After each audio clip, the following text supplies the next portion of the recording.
Le grand clocher était dans un état assez déplorable avec des chutes de pierre très régulières. Donc on a travaillé pendant 7 ans pour arriver à monter ce chantier assez exceptionnel et surtout d'une très grande ampleur pour une commune de 1800 âmes.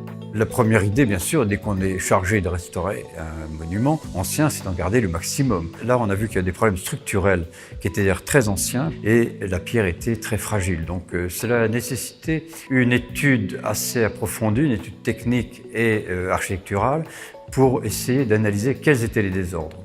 Et c'est d'ailleurs cela qui a permis ensuite de proposer à la commune et ensuite à l'administration des monuments historiques de démonter l'ensemble du clocher. Chaque pierre a été relevée, calpinée, numérotée et conservée pour celles qui étaient conservables. Il faut se dire que le clocher, juste la partie de la flèche, c'était environ 5000 pierres. Et sur les 5000 pierres, on a réussi à en sauver 105 à la demande du maître d'œuvre et du maître d'ouvrage. Ça a représenté jusqu'à 9 tailleurs de pierre sur le chantier. Au plus fort de l'activité, ça représente plus de 200 mètres cubes de pierre taillées. Certains mois, on sortait jusqu'à 30 mètres cubes de pierre pour notamment toute la partie sommitale du clocher. C'était un sacré défi, surtout sur un temps aussi limité. Ce chantier-là nous a permis aussi de former sur place des jeunes tailleurs de pierre, des jeunes maçons. C'est assez magique de voir ce clocher qui, petit à petit, est déconstruit puis reconstruit.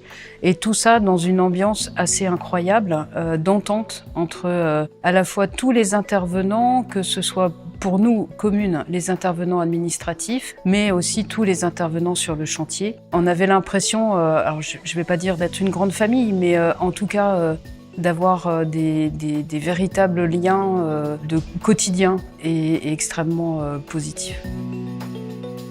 Les rubans du patrimoine, je pense, vont apporter une fierté aux habitants, permettent également de rebondir en termes de communication sur ce chantier qui est totalement exceptionnel par son ampleur. Ça permet une reconnaissance aussi bien pour la maîtrise d'ouvrage que pour les entreprises qui sont intervenues dessus.